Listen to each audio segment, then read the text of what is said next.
You spent the day at Roland Garros, right? How was it? Okay, and I hope that the audience is not too much tired being now the last, the last one of the day. Last but not least. No, we're trying to wake them up. Exactly. We're so happy to have you, honestly. Exactly 2 weeks before the World Cup. No? 2 weeks, yes. And Thursday, the 11th of June. Yes. This one will be the biggest one ever. How is it different than the other ones?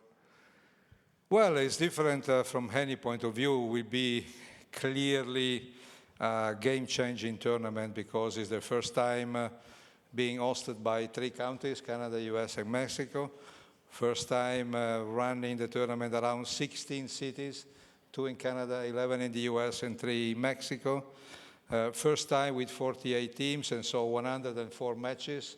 So it's a lot of premiere in this tournament, a lot of changes, a lot of opportunities. The market is the biggest in Europe. And we have 4 newcomers, 4 new nations that reach the qualification for the first time in their history. That is Cabo Verde, Curacao, Jordan, and Uzbekistan. But we will discuss later about this. But in any case, it's nice to have a new team coming around. And as Arsène Wenger, they work with us since years, said when we were close to announce the increase of the tournament from 32 to 48 teams, he clearly said that according to our vision to make the football truly global, this was a natural evolution of the tournament in order to try to embrace and reach the whole earth and being part of a tournament like this one. We expect 6 million visitors coming to the 3 countries for the tournament that will last 5 weeks, so it's also the longest World Cup ever.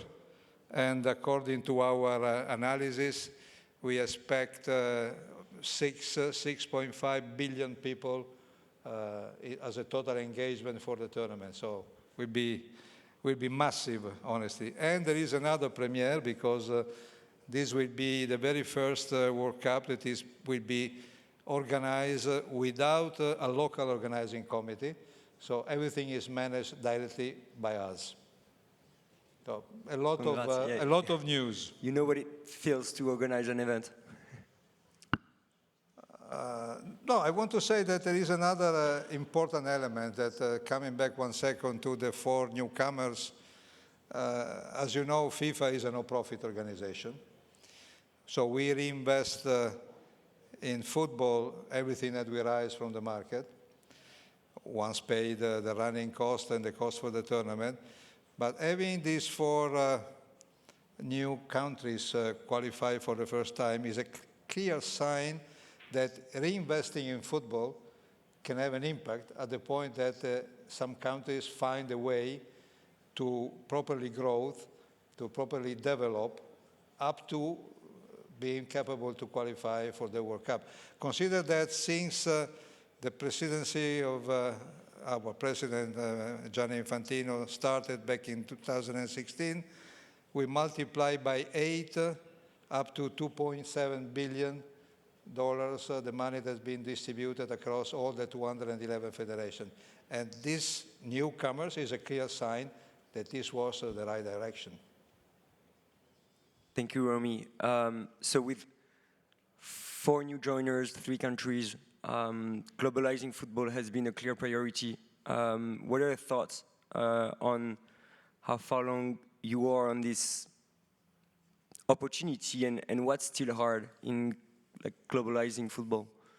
Yes, there are many directions that somehow are going in the same direction.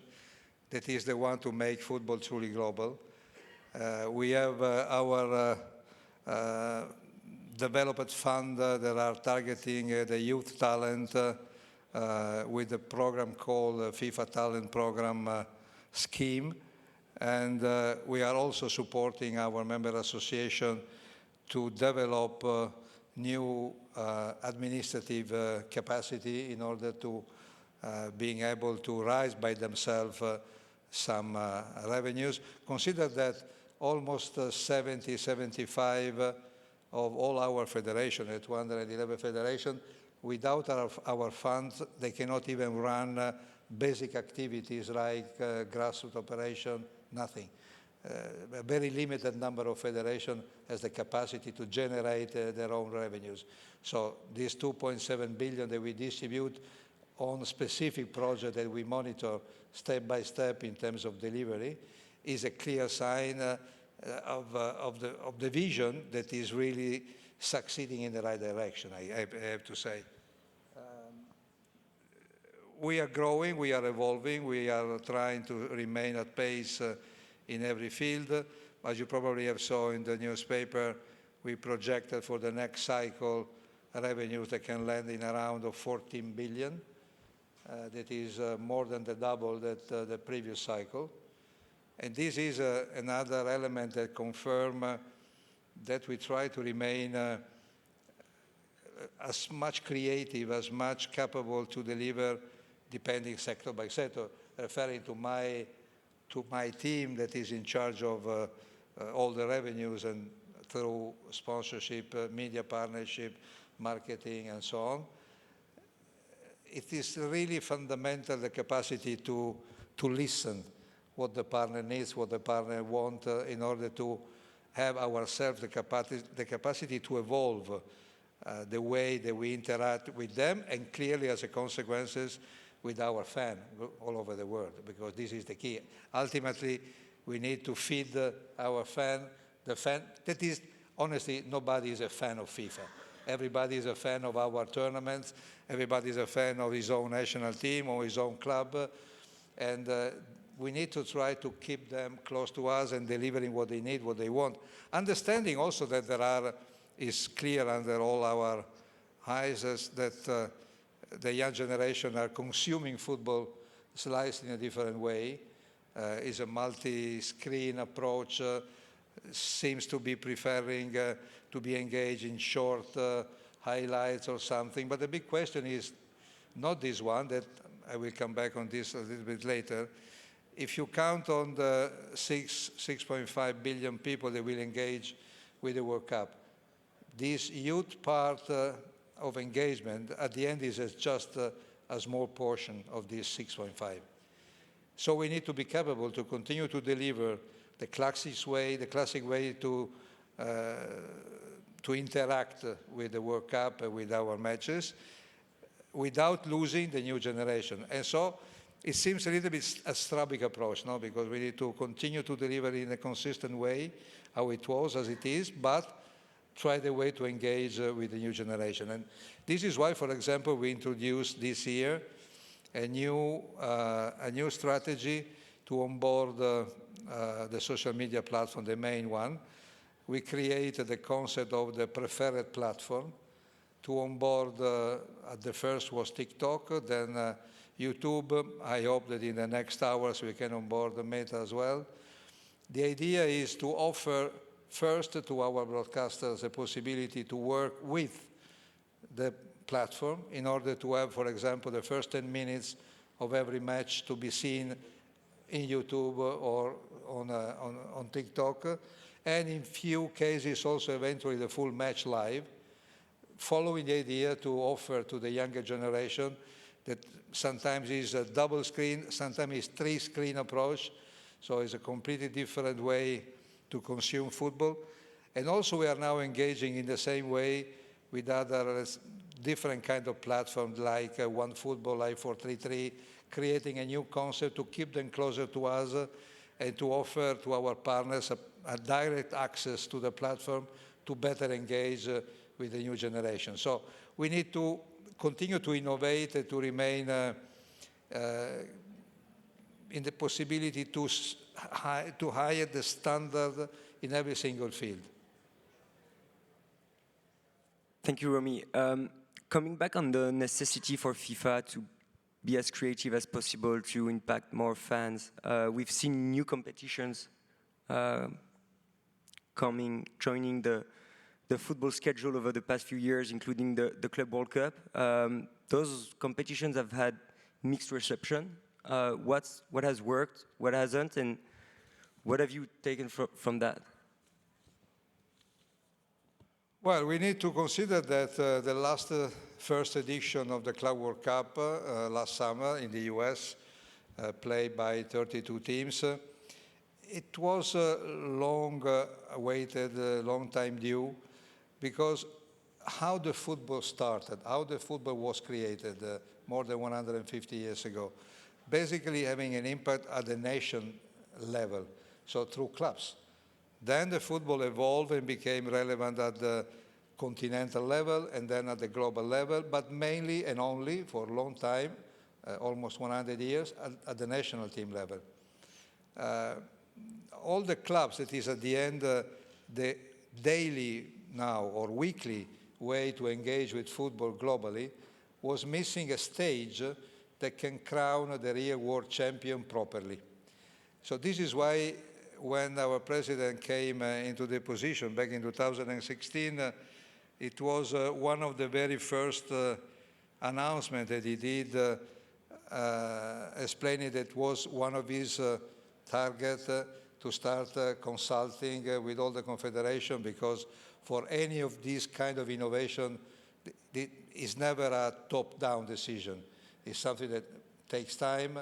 We engage with all the 6 confederations or the 6 continents, discussing the plan, how, where, why, and many reasons in order to arrive at the end of a process where there is a natural consensus in creating something new or the evolving a concept related to any tournament.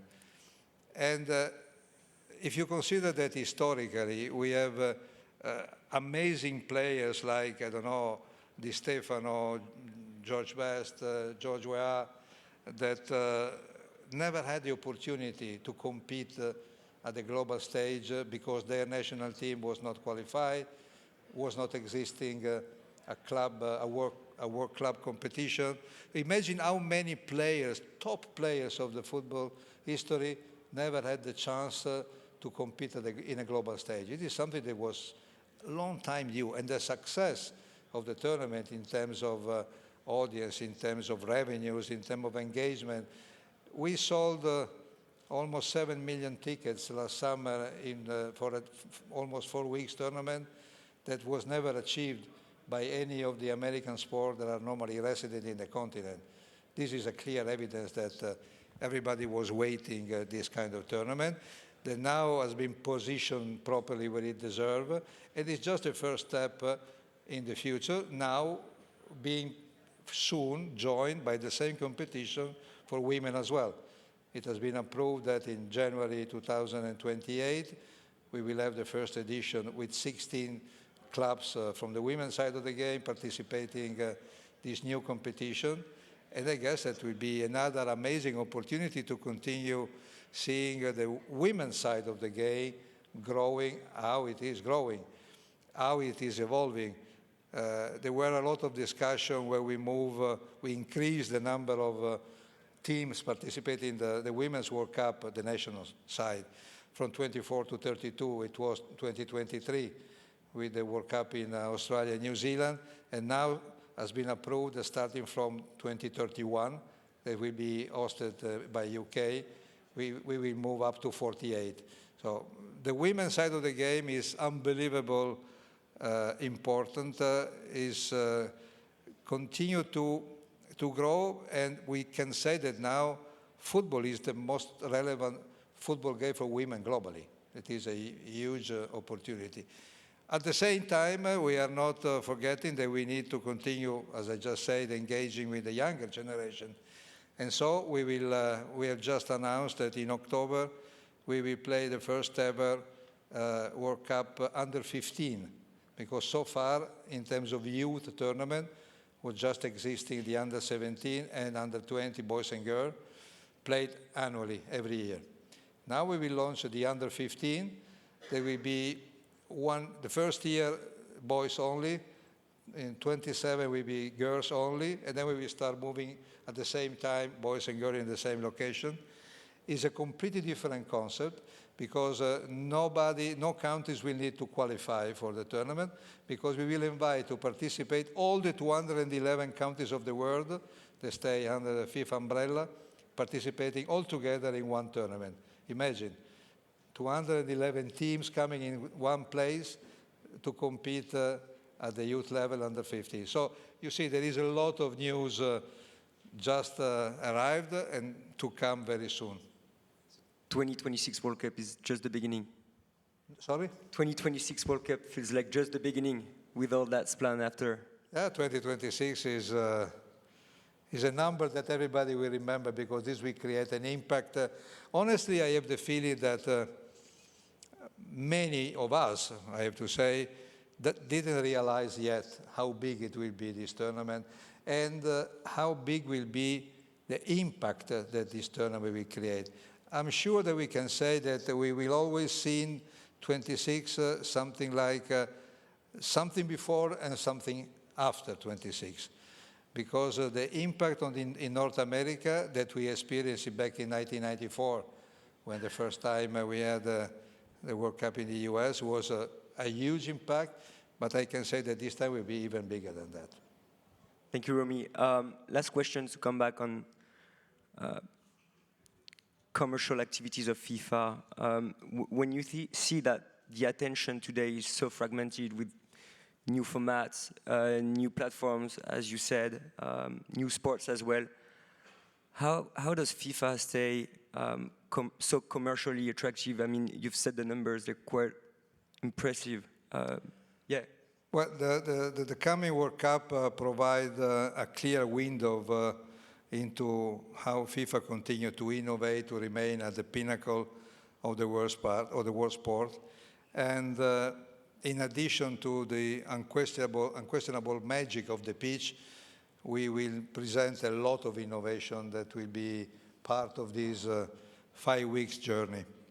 We will have, let's start from the first one, a FIFA Fan ID that is a free, customizable and can grant access exclusive to a lot of content for people that will attend the game itself. We identify any single fan and create a journey for him that can connect the physical experience at the stadium with the digital experience that can come before and after attending a match. It is completely new. We are now experiencing, as you may remember, last summer we tested for the first time the halftime show. They will be repeated this year. I will come back in a second to this. But we are adding other elements in terms of creating this cross approach with entertainment and music.